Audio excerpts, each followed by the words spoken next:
I'm Ella, and I'm here with Lane Moore, who just published a book. Yeah, it's called How to Be Alone If You Want to and Even If You Don't.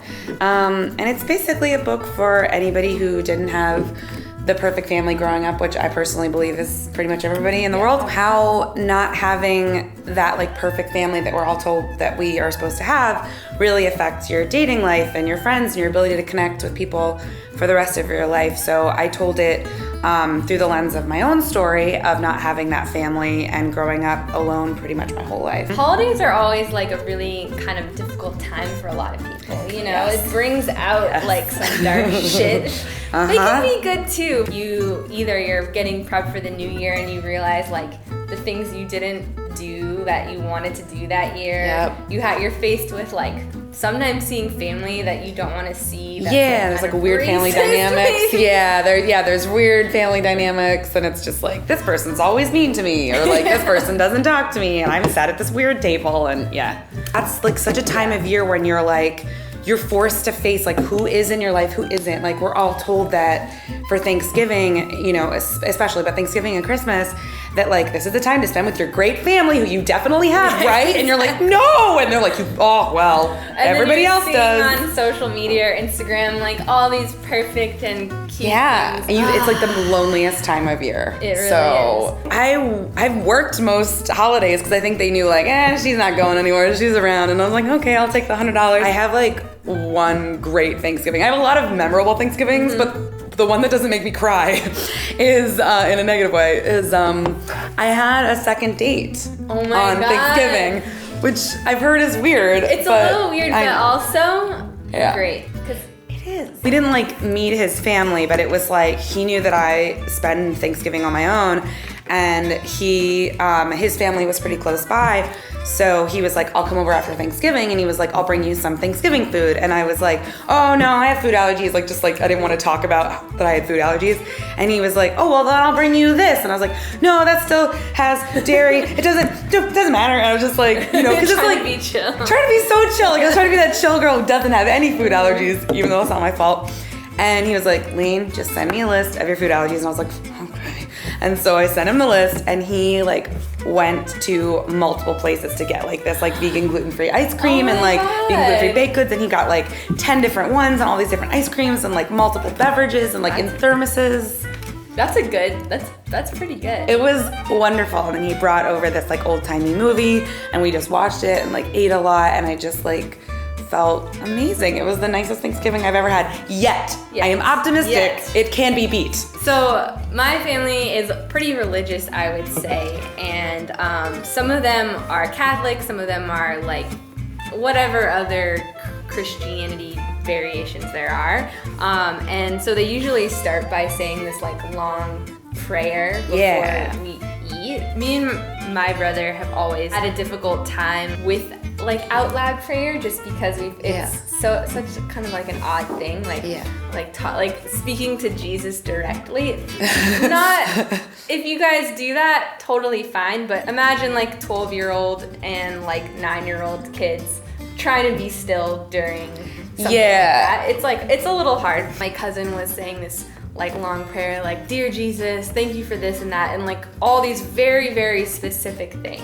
I can see my brother starting to laugh, like that face where he's just trying to hold it back, right? And, I'm trying to hold it back, and I'm pinching myself so hard under the table. It's church and then giggles. He starts kicking me. I could see my mom getting nervous and looking at us, and we're just please end. I can't keep this face I can't keep it together. But you know what? These prayers are long. They go on for a long time. Yeah, I think that's what it is. It's little kid patience. It's the same thing with church giggles. It's so serious. It's the seriousness of it too. That you're just I don't know. It's a nervous laugh. So we just burst out laughing, but the type of laughing where you're crying and you can't stop. Oh, so we just interrupted it's my favorite kind of laughing. Prayer. So then she would start trying to talk again, and then it would be a couple seconds, and then we would start laughing again, and then everyone would have to settle down, and it got to the point where everyone was pretty annoyed, which I understand because like we just could not keep it Because together. it was the time to thank Jesus, and you guys could just not keep it together. I've also spent a lot of holidays at my local park, just on the swings. I like to like play around with how I could spend it, and I was like, well, maybe this is how I want to spend it. Where like I'm at the park on the swings by myself, just singing 90s songs to myself, and then it took me like years to realize that's sad. It sounds lonely, but sometimes you need that. I was happy at the time, but it's just one of those things where it's just like, time. I look back and I'm like, oh.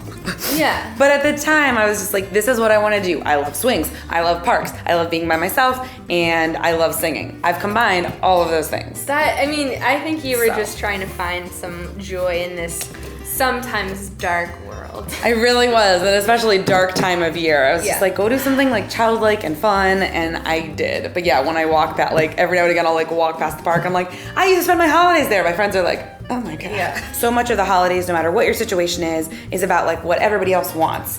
And if you're already in pain or feeling uncomfortable or anxious or depressed or whatever, I think the last thing you should do is what everybody else wants. I think that's like when self-care is just like, you need that the most. Yeah. So, it's, I know it can be difficult, but like if you don't feel safe going home, or you don't want to go home, or like going home doesn't really feel great to you this year or any year, don't go. Find something else. And like, if you don't want to eat Thanksgiving food's not my favorite. Sorry. But if you don't want to eat it, get pizza. Don't come for me, internet. Don't come for me. I don't eat meat. That's what already you're just like. You don't eat dairy. Yeah, exactly. So it's just so like. You can only eat cranberries. Cranberry sauce is so like that canned cranberry sauce is like it's really good. It's got a good wiggle. The Jello. That was always like my favorite part. That was like the only thing I liked. But I'm not a big fan of it. So I feel like if you're not a big fan of Thanksgiving food, and that's okay, then just like make pizza or like order pizza, order your favorite foods, get your favorite desserts. If you don't really like pumpkin pie, again, sorry, pumpkin pie fans. I feel like there are some people who passionately love Thanksgiving food. Yeah, they love it so much, and that's totally okay. I'm one of those people, but I also agree with make it your own.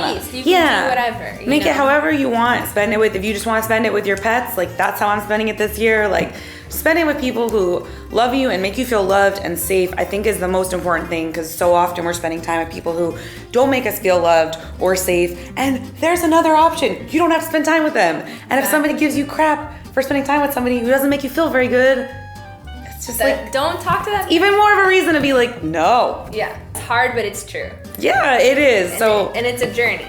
Yeah. You're not, you know what? You're not gonna just wake up and be like, all right, I know what I need to do.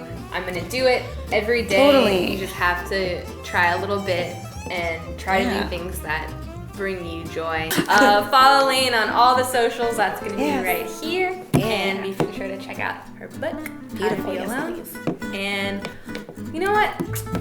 Tell us in the comments about anything that you want to say on this topic. I'm so good at wrapping up a video. Yeah, that's it. Comment below your stories. Leave your comments. How are you lonely? Tell us, do you like Thanksgiving food?